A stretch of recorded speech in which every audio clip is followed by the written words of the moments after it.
Good afternoon, everyone. My name is Stephen Norris, and I am the Walter Havighurst Professor of Russian History and the Director of the Havighurst Center for Russian and Post-Soviet Studies here at Miami University in Ohio. This afternoon's event is part of the Havighurst Center's Focus on Ukraine series that began with Yevgenia Belorusets and Peter Pomerantsev and will conclude with Luba Yakimchuk in November. Today's event is also the next installment in the Creative Horizons series, an ongoing collaboration with Arizona State University's Melikian Center and the University of South Florida's Institute for Russian, European, and Eurasian Studies, designed to spotlight art and artists in the former Soviet world. Our recent events have focused on Ukrainian artists, including Katerina Babkina, Igor Gusiev, Ekaterina Lisavenko, Kinder Album, and Yevgenia Belorusets. Today, we're joined by Sergei Loznitsa, the most acclaimed contemporary Ukrainian filmmaker and one of the most important documentary filmmakers of our time.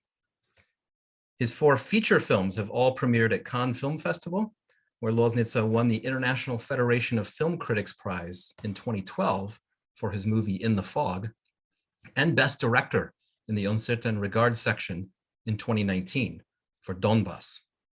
His recent documentary films, he's made over about 24 now, have also premiered at Cannes, Venice, and the Berlin Film Festivals. Babi Yar Context debuted last year at Cannes and received the Golden Eye Award for Best Documentary in one section. This year, The Natural History of Destruction premiered at Cannes and was again nominated for the Golden Eye. My class, History 252, History at the Movies, is attending today. And as they know well, a Sergei Loznitsa documentary film asks you, the viewer, to pay attention and to immerse yourself in the on-screen scenes. Known for their lack of narration, Loznitsa's documentaries, often using archival footage or long shots, ask the viewer to enter, to experience an atmosphere, and to understand what it all means on their own. Sergei, welcome. Thank you for joining us today. Hello, good evening or morning, everyone. Thank you for inviting me. So let me ask you about your 2 most recent documentary films. Both are about World War II, with Babi Yar Context about the massacre of Ukrainian Jews in 1941 by the Nazi Einsatzgruppen, the Wehrmacht, and local collaborators. And the second, The Natural History of Destruction, covers the Allied bombings of Germany at the end of the war. So the question is, what connections are you seeking to draw between these 2 that is drawing you to World War II? And what drew you to these subjects in the first place, especially at this particular moment? So what do you mean this particular moment? The war on Ukraine. Yeah, war in Ukraine. I'm not planning this war, yes. And for many of us, it was unexpected. Even in this way, and as you know, the films they are planned year and year before release. And for example, idea of this film, Natural History of Destruction, appears inside my head in 2017. Yes, and it based on Sebald essay, which named Natural History of Destruction, or in German title is Luftkrieg und Literatur.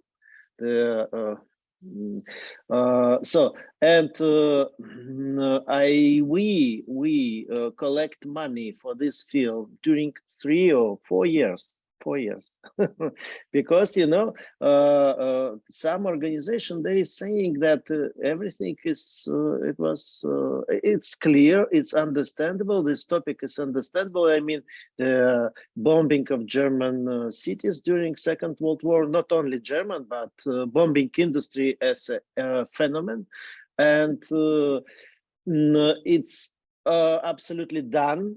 Nothing discussed about. And etc., etc. As we see now, it's not clear, it's not done, it's not solved. This question is not solved. So and this tool exists, and different countries using this tool, like Russia against Ukraine right now, Yes, they're using this tool like bombing, complete, destroyed cities with citizen and etc. Since the moment when Dresden or other cities was completely bombed, like, okay, I didn't care, didn't take this beginning of bombing, like in 1941 and 42, it was reasonable, but Dresden, it was a crime. It's a military crime, finally. So, and it means that it is important just to observe this topic and raise this topic and talking about that. This is why I just thinking that it's important for Zebald, for me also important to come back to that, our relation to that history moment. And Babi Yar context also, we started work in 2020, and it was when COVID and epidemic started, and I planned in that time to shoot feature film Babi Yar. And of course, I cannot do it. Like, I can't do it right now. We plan already a shoot in 2022 in Ukraine to shoot feature film Babi Yar. It's unfortunately, it's impossible. So, and I received a proposition from Babi Yar Memorial Center to make something like installation or film, probably, based on the footage which exists or which I will find probably. And I start work, and I work on this film 1.5 years. Yeah, and we made a very, very serious and big research everywhere where it's possible, and I find some unique footage, recognized and described, and historians describe this footage, which connect to the Holocaust in Ukraine, it's a Soviet Ukraine, let's say, in this from 1941 till 1944, so 43, and I made this film.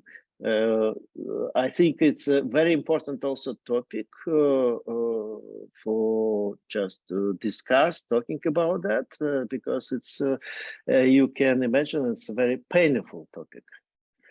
So, and in Soviet Union, the strategy and the ideology was that they didn't want to touch this issue. Because it was Soviet Union was an anti-Semitic state itself, and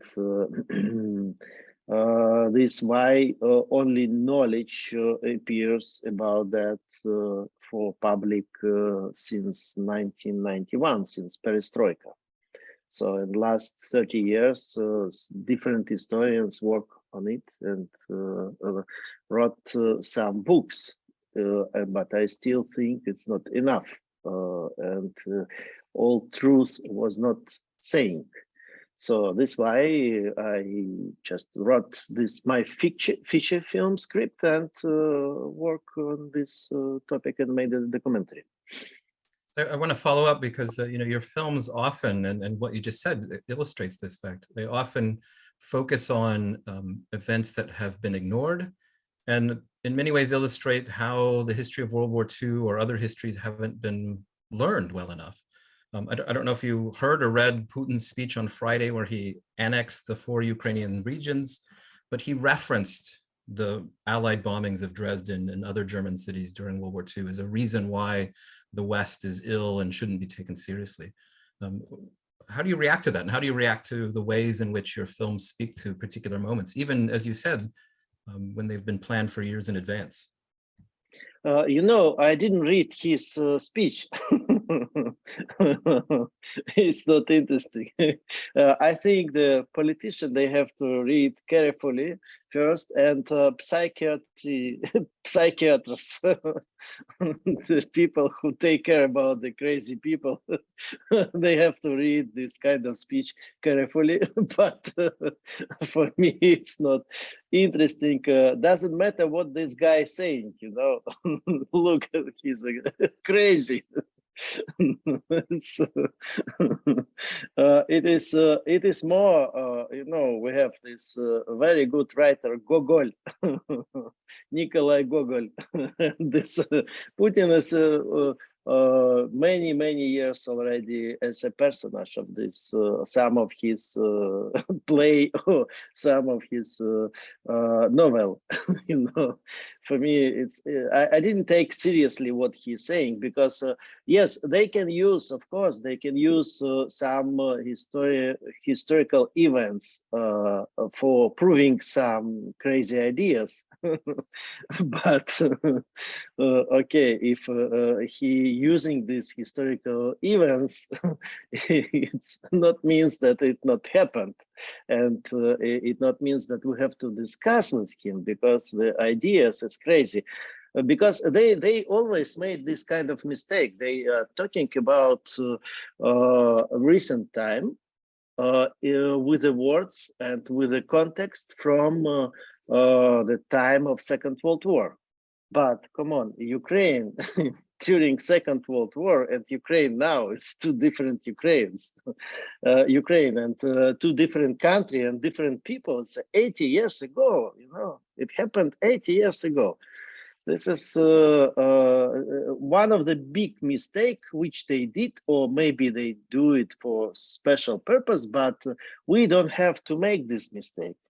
We have to talk about situation in like 1941 as it happened in 1941, you know, and also about situation which is right now, is right now. And I can't say that this is, you know, such a strong influence in Ukraine, like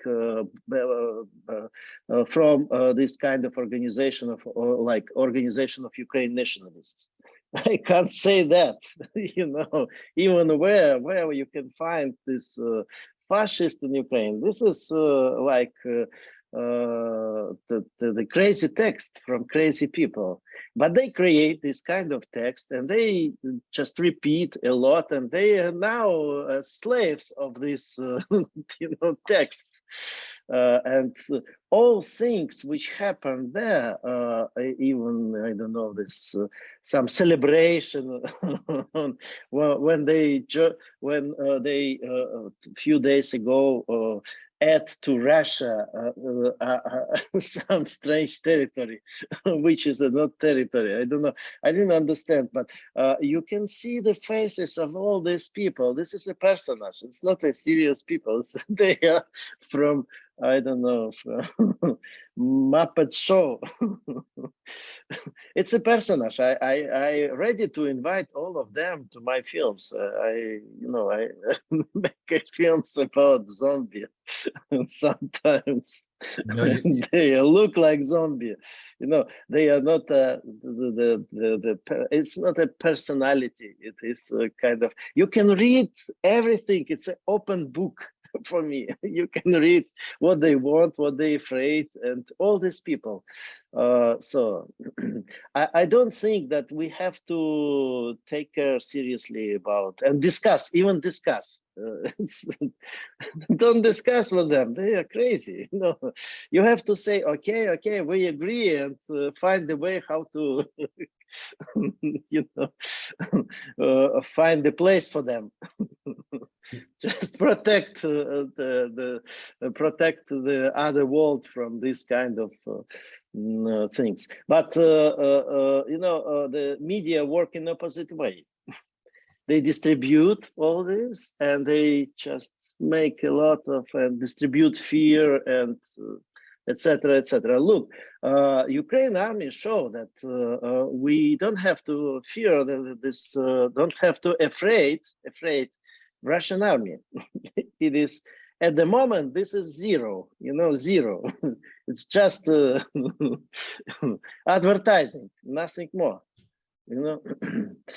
So, and I think we have to think in all this direction about Russia in the same way. That, don't have a fear.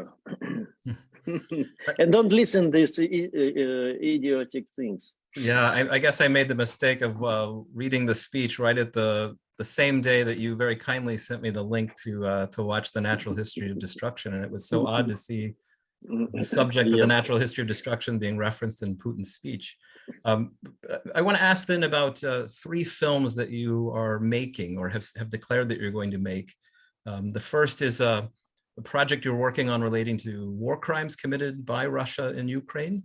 So I think all of us would like to hear more about this film and whether it will represent something of a departure for you in terms of your preferred style of no narration.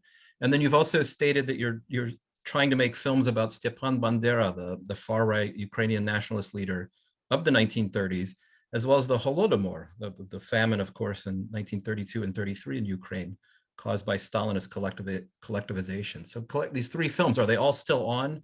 And can you tell us more about what you're planning with them? So, but from where this all information?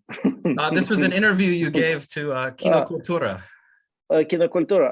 No, I think about idea to make a film about Stepan Bandera, but as a good idea for filmmakers, because this personage is at the moment mythological personage. It's not a real personage. They create a myth about him. So and exists the very good biography of this guy, which published in Ukraine also, and yeah, it's Grzegorz Rossaliński. It is a Polish historian, and this is one of the, I think it's only one very good based on food archive and historian serious investigation biography, and I recommended to read this biography. But when I thinking about this possibility to make a film about, I thinking about the trial which happened in 1934 in Warsaw against this organization, because they killed the minister, the Polish minister, and they were catched all and sued, and this trial accused them in few killings, not only Polish people, but Ukrainian people. And this is a very interesting moment. So, and very important question. If we agree when we will fight for our independence to make terror, because this organization, it was an organization which create terror. And the second unknown, not such a known trial happened exact after trial in Warsaw, in Lvov, where all these guys, including Bandera, was accused in the killing of the chief of gymnasium. Ukraine gymnasium and Ukraine, national Ukraine. It was an ethnically Ukrainian person. So, and after that, they stay in prison till 1939. So, and I think it's a very important moment, because it was a situation, and after that accusation, and after that trial, where they express what they want. They said openly everything what they want. So maybe this is a good moment to make a good historical moment to make a film about that. To say what is the essence of them, and also to propose for spectator to be on one of the sides, to take sides, to be with them or against, to decide this moral question, if it's possible to kill for freedom of your country and etc. So this is, but this is far. I didn't make this film. It's a far. It's just idea. I have, every day a lot of this kind of ideas. And what we work on now, it's two topic. One of this topic, it's how this war transformed Ukraine. What happened with normal life with citizen after and during this war, how they changed, how things changed, life changed. So, and another topic which is very important, I think, it's about the war crime and where our limit, what we can as human, as an organization, as people who represent justice, where and what we can. Of course, it's important to investigate all cases, and many organizations take care about that. And many organizations, like 25 organizations, not only official prosecution, prosecutors, Ukraine prosecutors, but many other international organizations, they take care about that. But where our limit and where we will stop. And we, this the very important case with MH17 and how long this trial, and it's no end till now. Everybody understand that what happened and who are guilty, but till now we don't have any solution. It's just postpone. No, it's very serious question. How we can organize this kind of system, international justice system, to prosecute, to stop this and to answer to that crime. Because normally during the war, many people participate in that, and after that, nothing happened. It's very important, I think. And this topic, I just work and we prepare shooting, and it is kind of preparation period, but this is what is important, not only for Ukraine. It's Ukraine just now, but in general, because where the limit of international justice. So, and but I prepare something different as a film. I wrote because I think it's very important to come back to this Stalin time and this period when Stalin built his country and organized Gulag. And I find a very good, great writer, Georgy Demidov, and he spent like 20 years in Gulag, and he described very carefully this time, and even the time when it like organized, when it was fixed, like 1937. This is a peak of this organization, and he wrote 3 novels about 1937. And I would like to make one by one all this novel, because this is very careful. He's a scientist, and he described it very careful, and it's a brilliant dramaturgy. This is what I'm working now on, and I think I will shoot next year this feature film. And I have many other things to do in parallel. It's, you know, I just very fast with films, and I have many ideas in same time which develop, and in different stage films exist. I'm certainly hoping all these ideas get realized. Let me now ask 3 questions that students in my class sent ahead of time. My class watched Maidan. They watched parts of State Funeral.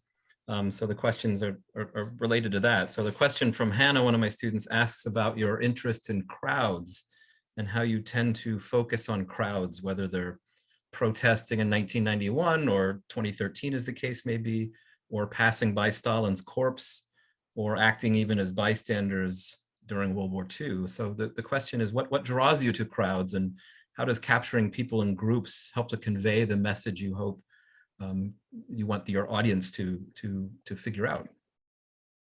You know, when I made my first films, they all about crowd. They don't have in documentary protagonist. Only in one film probably I have a protagonist, and the rest films I made 26 documentary films.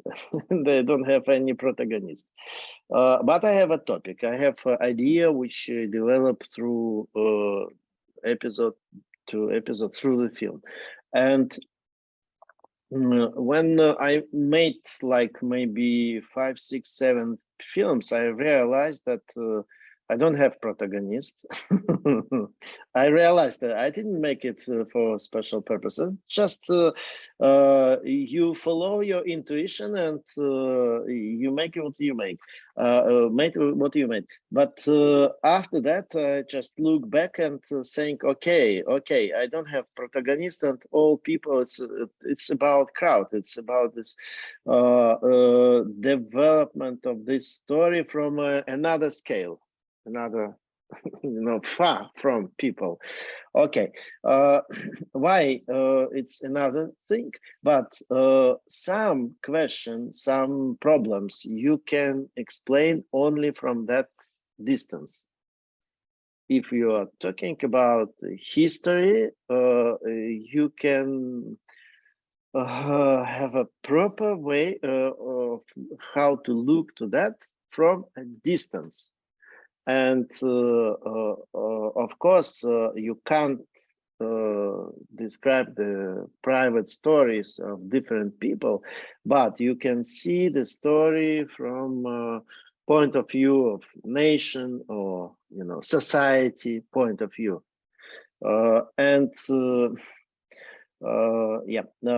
This why I just follow to do that, and I don't know, I find a different way how to organize structure, dramaturgy for each film. They are different, and develop this area, because this area was not developed at all.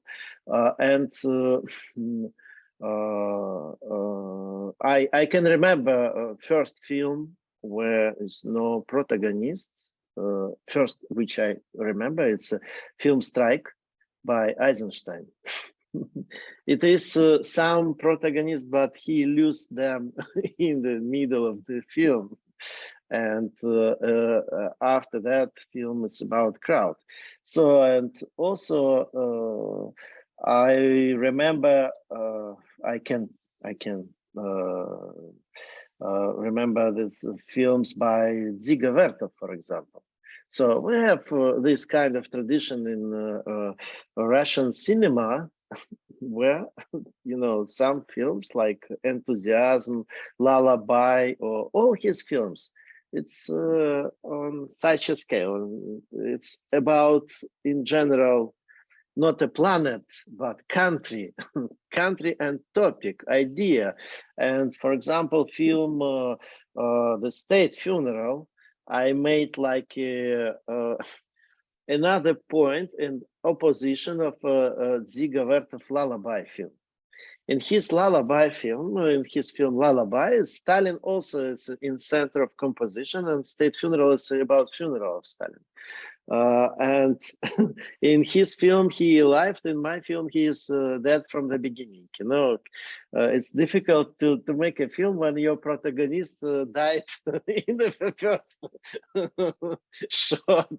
It's already dead body.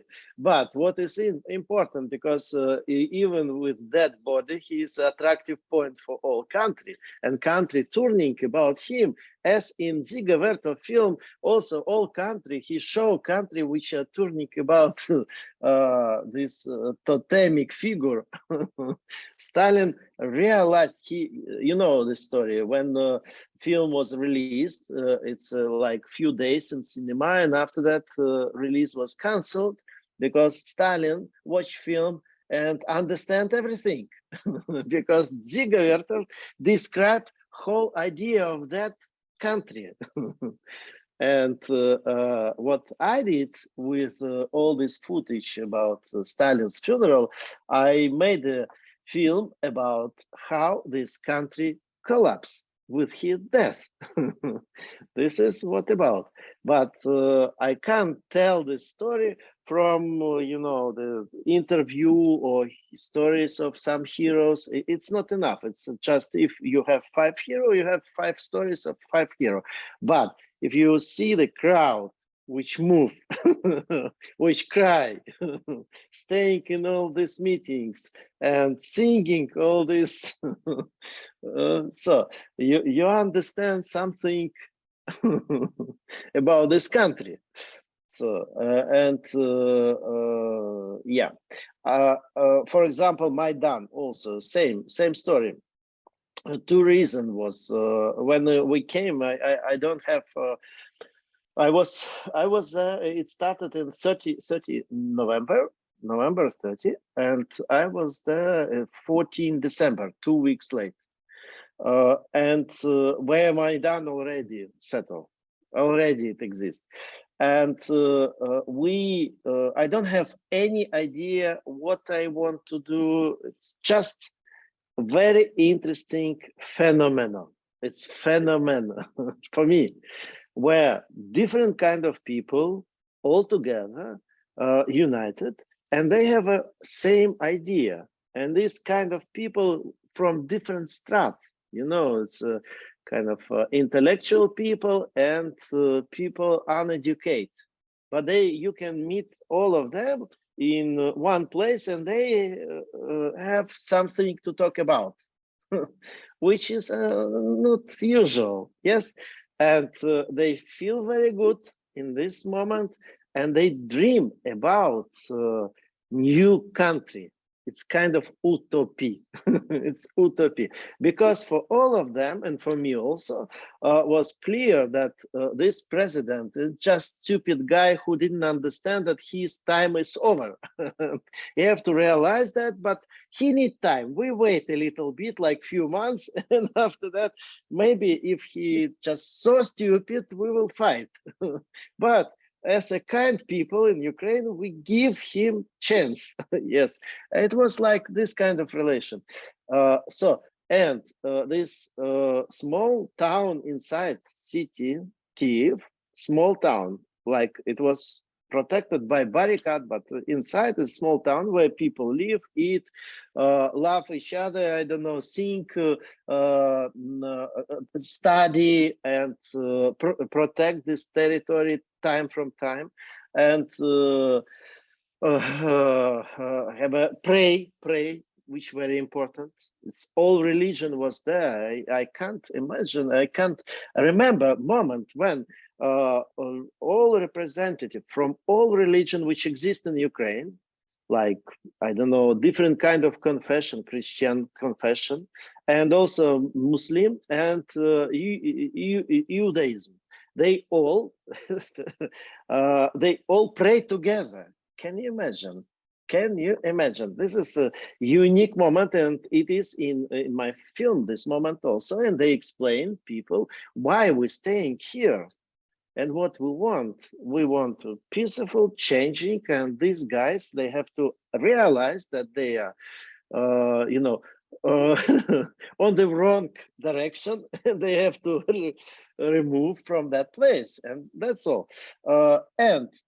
Finally, what we did, we just shoot everything everything. I just put camera, and I decide, okay, I will not move camera.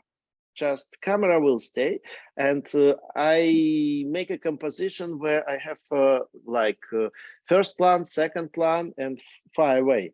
Something must happen there, and I just shoot with the long takes, because I would like to just if I add very fast, the Russian propaganda can say this is a propagandistic film for Maidan. You just edit and you cut out all this element which you don't want to show us. And this why I just decide, okay, it's a long take. Look what happened. It's not the editing at all.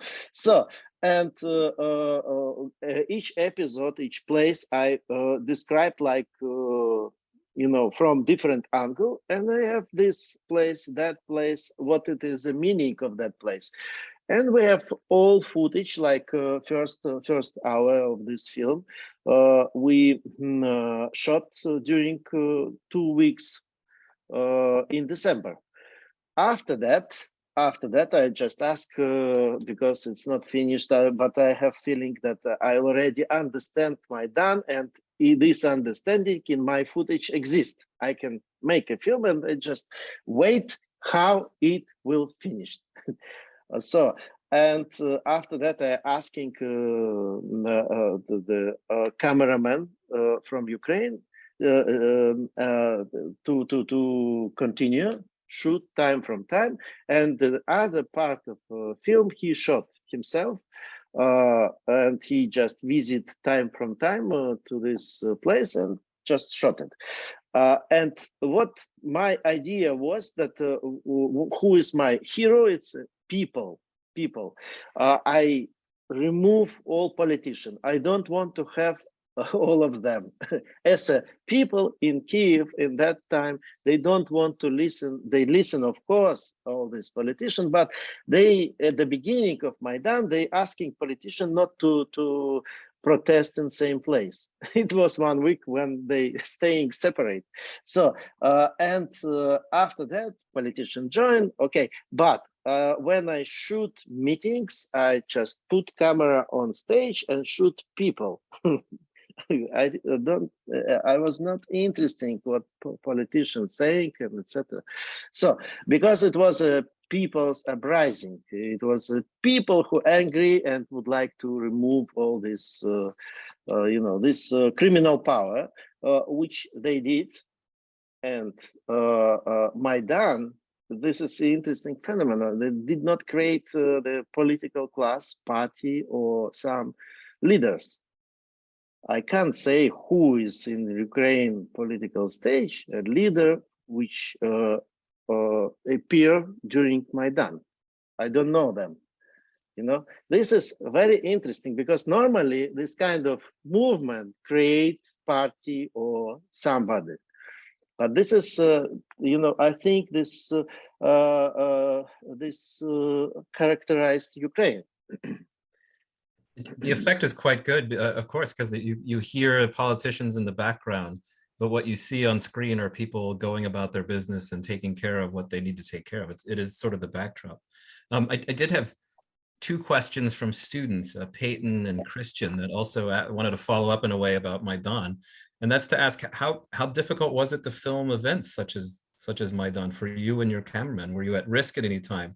And did you receive any backlash on the ground? I mean, people being filmed or not wanting to be filmed?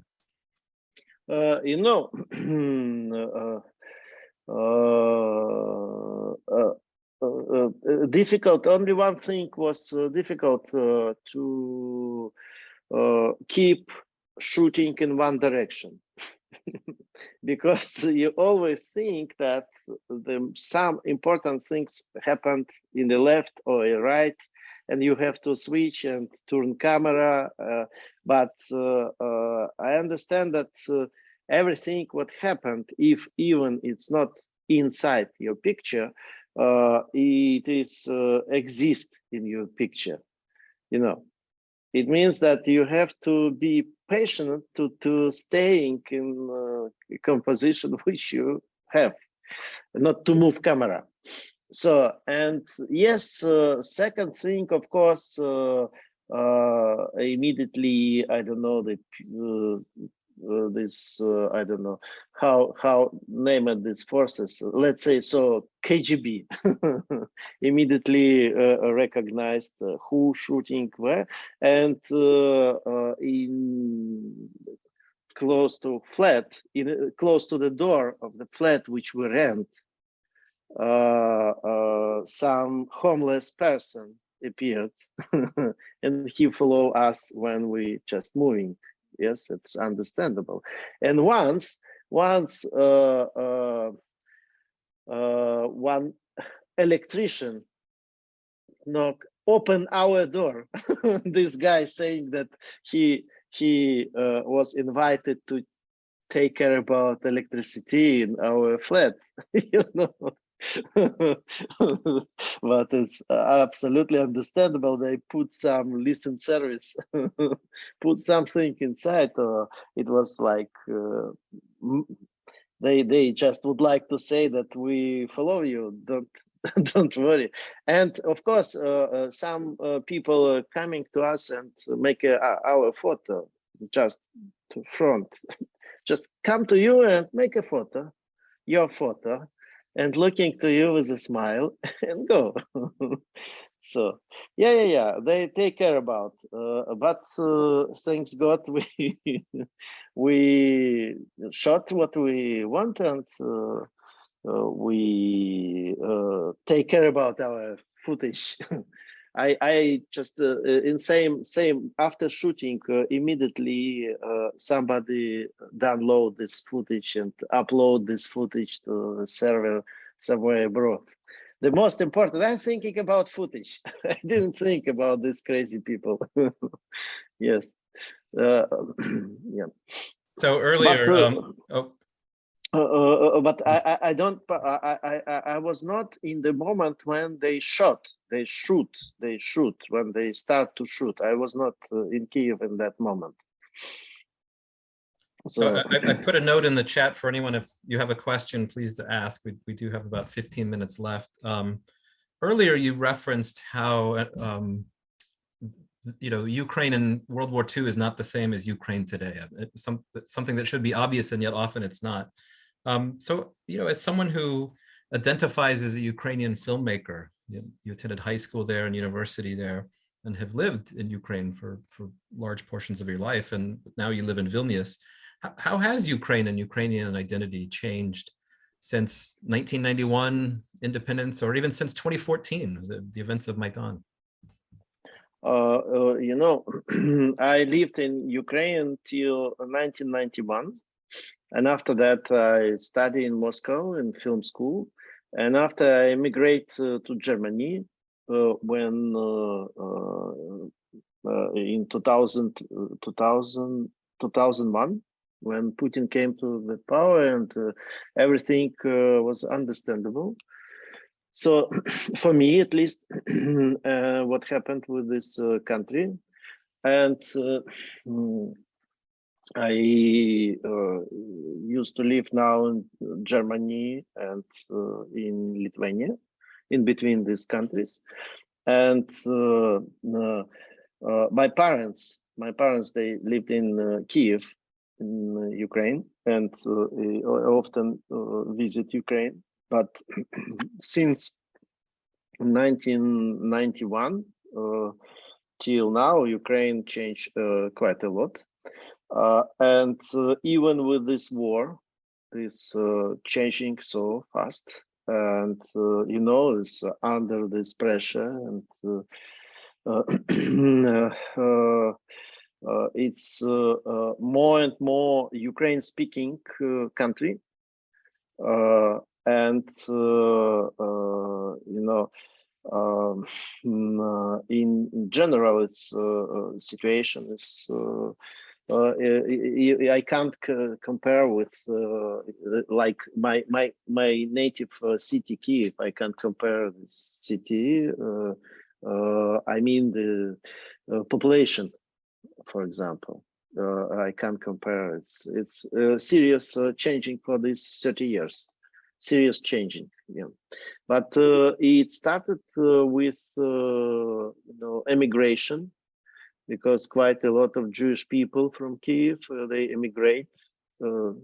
I don't know, Canada, United States, Germany, and other countries.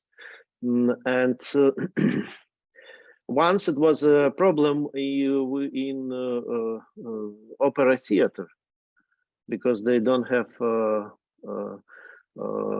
people who can play in orchestra. It was some moment like that, yes. So, and also some people immigrate to Russia, and some people immigrate to different countries, not only Jewish. And it was a moment when people from Donetsk, from this territory, when Yanukovych was in power, just also emigrate to Kiev. They moved to Kiev. So, and this is always a story of changing population in the big cities. If we just compare, for example, amount of people in West Ukraine, for example, Lvov, just Lvov example, very like 1939, 60% Polish people, 60% Polish, it's a Polish city, 25 Jewish, and 15 Ukrainians. And now we have like 89, 90% Ukrainians. This is what happened for, I don't know, 80 years. And more or less situation in cities in the West Ukraine more or less change in such a direction. And for example, in Kiev was 800,000 people and 25% Jewish. Every fourth person is Jewish, you know. And now, unfortunately, in Ukraine, like 40,000 for all Ukrainian Jewish people. So, and this territory with kind of hidden migration. It's not open, but if you just look statistic, you understand that complete changing in some territories of the faces of the cities. So, and with this war and this migration, for now it's millions Ukrainians, they migrate to the West. I'm not sure that all will back to Ukraine. You know, some of them will create the new life in the West, like in Germany, in Poland, and different other places. And this migration was even before war. I mean, before this February, 24th February, when we shot in Kryvyi Rog, in the city from where the Ukraine president, when we shot in 2018 this film Donbass, all our drivers, they learn Polish, they learn Polish language. They and some people during this shooting, they already emigrate to Poland, just as a worker and as doctors, as a medicine, it doesn't matter. They thinking how to move to that direction. And I don't know how it is now, but I think that after this war, the face of our country also will change, and even the face of the big cities. Earlier, you referenced that one of the reasons you filmed Maidan the way you did with cameras for hours shooting long shots was to combat potential Russian propaganda that would suggest what we saw and what we see was not in fact a revolution of the people. So we have a question in the chat from a student, Andrew, that asks you a little bit more about the nature of Maidan, filming Maidan, and how you kept cameras rolling for hours on end, for days, months on end. in the end, you made a 2-hour movie. And I suppose this question could be one asked to all of your movies. With so much footage, how did you decide what made the final cut? What sort of choices did you make, and what ethical choices did you make to cut hours and hours of footage and make it into a 2-hour movie? Yeah, but of course, you always decide what is important, what kind of episode important for you, and how you will connect this episode with each other, and what is a moment from that episode important for you. I made, for example, film Mr. Landsbergis. It's a film about Lithuanian protest against Soviet power, and it's about fighting Lithuanian nation for independence, which started in 1988 when Gorbachev came to the power in Soviet Union, and they finally they rebuilt independence in March 1990, and Soviet Union started to fight with, and Moscow fight with Vilnius. And I was surprised that during this time, many people shot on VHS tapes and shot all this event which happened in Lithuania, and we collect 1,000 hours. Can you imagine 1,000? It was very difficult even to watch all of that footage, and we spent 2 years to make it. It's the longest, my longest film. 2 years make this film, and also, of course, you have to choose between similar event. What is most important, and I made film 4 hours. It was before 6, but you can imagine who can watch maybe serial, but not as a film. But less than 4 hours, I can't find a way how to include all important moments, because it was a lot of moments. Like in Maidan also, a lot of different moments, but you have to choose what is important for film.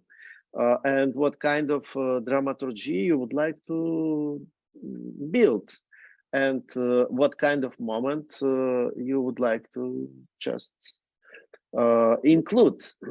So, and all this practical question decided in editing room during editing. It's, you know, I think in general abstract things, but if to talk concrete, we have to just observe film and talking about concrete moment, and I can say what I have in that moment, what other footage was there, and why I choose this one. So let me ask one more question, and since our time is almost up, and that's just to return to the war and what's going on, and ask you how do you follow events now going on in Ukraine, and given how close you are to these events, what do you see happening? Are we going to see a long war of attrition, or the recent developments, including this morning's more territories retaken by Ukrainian forces on the battlefield? Will these prove to be decisive turning points in the near future? No, you know.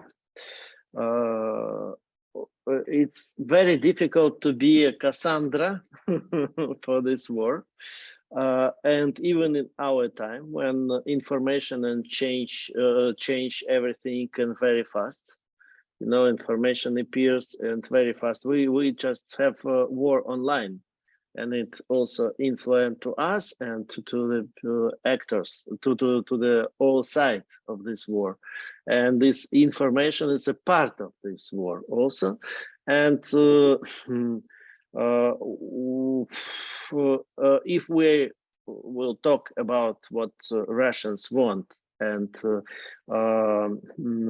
when and where they stop, I can say that they, as they exist, I mean the Russian authorities, like Russian president, they never stop and they will move to the west. And Ukraine, it's just a country on this direction, first country, because I think they occupied Belarus. Belarus in their pocket already, and Ukraine is a country on that direction, and they will fight till the end of themselves, till the end of Russia. So is it possible to change power from inside, from Russia? I can't see that this possibility.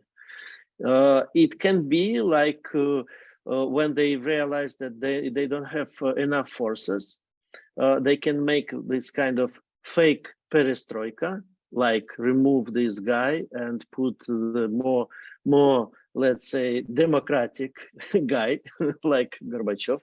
Let's say he was honest communist. It was never Democrat or liberal, never. It was just he act his role and his position. And they will collect forces and cheat the other world, and after that again they come back to Ukraine. It's not a way how to solve this problem, and only one way, it's destruction of that country. But destruction of that country, I mean Russia, it is like when country collapse on different kind of territory. It is another big headache for all the world, because it started, I'm afraid that it started the civil war in between different territories. So, and I don't know what kind of solution will be, or it can be like a very unexpected way. Nobody expect that they will use something very dangerous, I mean the nuclear stuff. So and this is I don't know, I think that politicians, they prepare very well for that, and army people, they have to prepare very well for that, because we can expect for these guys any crazy things, and in that case it can be solved very fast. It is also very bad. It's very bad. I don't see the good solution, and it's not an end of war when Ukraine army like clear territory from Russian troops. It can be, now we can see it can be, but it's not the end, because they will try to make the damage in Ukraine. It means that they have to move further, but Russia, you can imagine, is big, and what happens after, it's unpredictable things. I too, yes, fear the unpredictable, and fear that the war will be around for too long. Don't afraid. I think that somebody take care about us. Also, we have to take care about ourselves, but somebody take care about us. Yeah. Well, we'll hope like so. Forces, some forces. God, let's say God. We can hope. Sergei Loznitsa, yes, thank you so much for joining us today. I really appreciate your time. Thank you very much. Yes, thank you. And Slava Ukraini. Slava Gajraj. Thank you. Okay. Bye-bye. Thank you.